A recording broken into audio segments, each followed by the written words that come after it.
नमस्कार, राजनीतिक खबरों के सबसे दिलचस्प ठिकाने में मैं रूपेश मिश्रा आप सभी का स्वागत करता हूं। सूबे में पिछले 7 दिनों से धधक रही गुर्जर आंदोलन की चिंगारी के बीच कर्नल किरोड़ी सिंह बैंसला ने एक नया ऐलान कर सूबे की गहलोत सरकार की मुश्किलें बढ़ा दी हैं। लेकिन इसी बीच पूर्व उप मुख्यमंत्री सचिन पायलट ने भी गुर्जर आंदोलन को लेकर एक बड़ा बयान दे दिया है। क्या कुछ कहा है सचिन पायलट ने और कैसे कर्नल किरोड़ी सिंह बैंसला के एक ऐलान से गहलोत सरकार चौकस हो गई है, उसे समझने के लिए देखिए हमारी खास रिपोर्ट। सूबे की गहलोत सरकार की परेशानी का सबब बन चुका गुर्जर आंदोलन खत्म होने का नाम ही नहीं ले रहा है।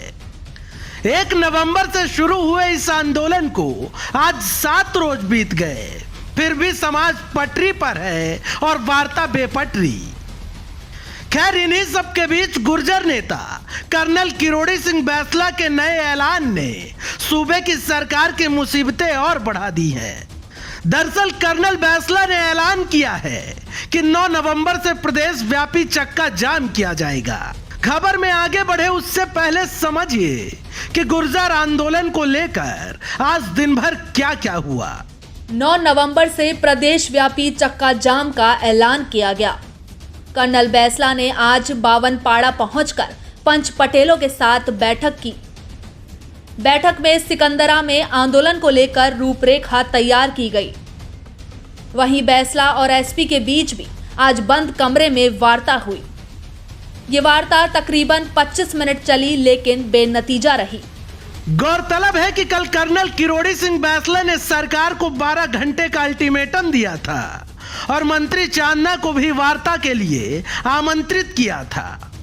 खैर, अब अल्टीमेटम की मियाद आज पूरी हो चुकी है, लिहाजा गुर्जर नेताओं ने आगे की रणनीति पर काम करना शुरू कर दिया है। मैं सरकार को चेतावनी देता हूं कि अगले 12 घंटे में अशोक चांदना या और कोई मंत्री कल सुबह यहाँ आ जाएं और वो क्या हमारे लिए लाएं वो सबके सामने बताएं और इस पर हम सब अमल करें।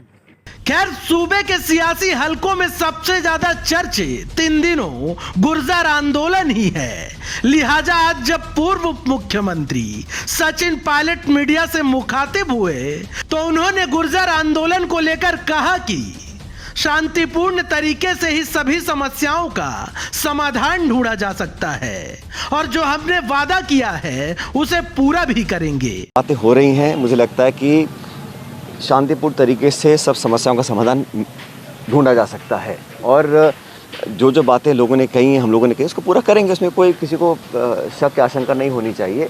लेकिन जैसा मैंने कहा, सरकार भी और बाकी लोग भी अपने तरीके से काम कर रहे हैं और शांतिपूर्ण तरीके से समस्या का समाधान निकालेंगे। कुल मिलाकर गुर्जर आंदोलन अभी सरकार के लिए चुनौती का सबब बना हुआ है। दरअसल सरकार चाहती है कि गुर्जर नेता जयपुर आकर वार्ता करें, तो वहीं बैंसला इस बात पर अड़े हैं कि वार्ता रेलवे ट्रैक पर ही होगी। अब आइए आपको बताते हैं कि गुर्जर आंदोलन से सूबे की आवाम कैसे परेशान है। पिछले 7 दिनों से कई जिलों में इंटरनेट सेवाएं पड़ी ठप, जिसके चलते स्थानीय लोगों को रही भयंकर परेशानी।